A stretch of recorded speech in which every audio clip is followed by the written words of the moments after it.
If there is one thing us horror fanatics have in common, it's the struggles of finding the next good horror fix. Well, don't worry, cause we got you covered. Welcome to Critical Duckies, where we dig deep into the world of horror to bring you some hand-picked recommendations that will save your weekend. The days of endless scrolling are over. Let us do the dirty work and help you find the perfect movie for your next bright night. So grab your popcorn, hit that subscribe button, and let us show you which horror movies you should be watching this weekend. This is this week's Weekend Deal.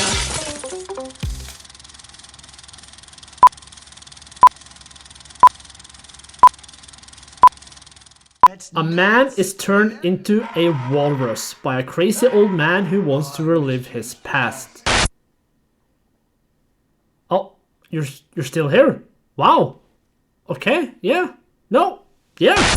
As the movie is directed by Kevin Smith, you can expect a Kevin Smith movie. Now, something he is really good at, it is writing a dialogue. And it's even better when the dialogue is executed perfectly by an amazing cast of actors. Justin Long plays the main role in this movie as the douchebag with a capital D, Wallace Brighton.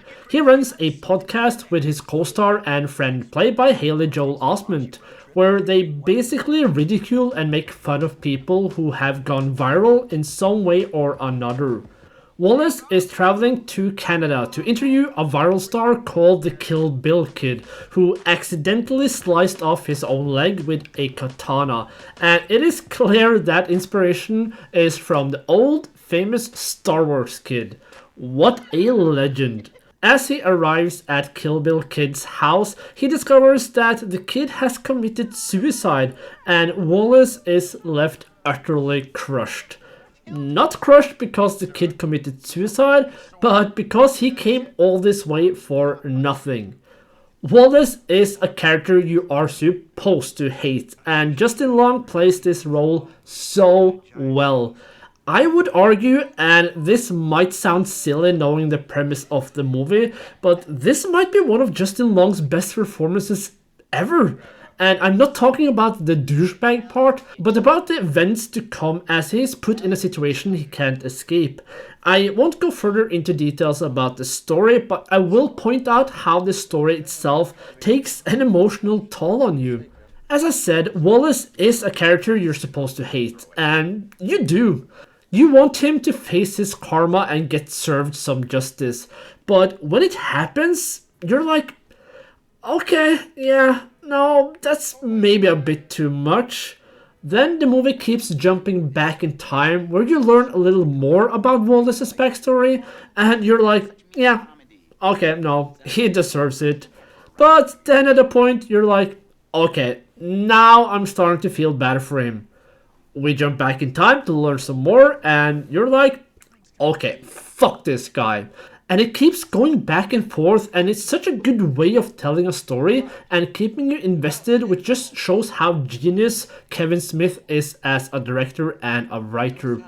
As I mentioned, the acting in this movie is absolutely bonkers, especially from Michael Parks, who plays Howard Howe, the old man with a traumatic past. The way he tells a story is so mesmerizing, you could listen to him for hours. Even Genesis Rodriguez, who plays Wallace's girlfriend, even though in a minor role, makes such an amazing performance. And I haven't even mentioned that Johnny Depp plays an important role in the story as well.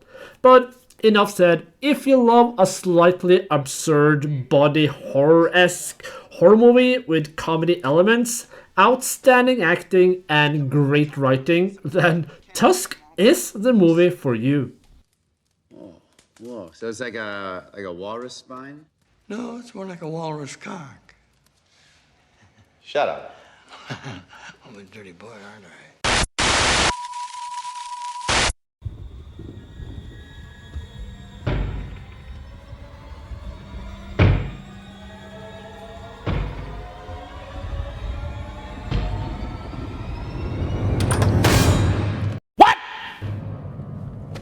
Shit, man, don't you knock? If video games are your forte and you've always wondered if only they'd make a movie not only based off of a video game, but actually playing one. No, not Ready Player One. Let me introduce you, if you've not heard of it yet, to one of my comfort horror video gaming movies, Stay Alive. A group of friends decide to play a killer video game based on the legend of the Countess of Blood, Elizabeth Bathory. The beginning was great. I thought it was quite unique as it starts off with us being where? In a video game. The eeriness and the feeling of it made me feel like I was in Fatal Frame or even in The Conjuring. I don't know, but something similar. Great start in my opinion. I won't spoil too much for you, but I will say, body hanging, pretty classic death, but that will never stop giving me nightmares. The concept of this movie is a very interesting one, and I enjoyed every second of it. I feel as if a ton of movies have tried to recreate this in their own way. Movies like Livescream. Can't say I'd recommend this one, but let's save the reason for another time. This movie also has some recognizable actors like Adam Goldberg, Jimmy Simpson, Sophia Bush, and of course, Frankie Muniz. I was also pretty surprised to see that the director, William Brent Bell, has directed movies like The Devil Inside, I definitely recommend this one, The Boy, and Brahms The Boy Part 2. All pretty well-made movies, so props to him. Let's kickstart to when the group gathers to play this game. Voice activation? Holy snap, that's so awesome. But I would have turned that off and said no. Anywho, after some disbeliefs and altercations, realizing that what they may have started was a grave mistake and the loss of a few friends, they have to search for a way to stay alive as the game itself becomes reality.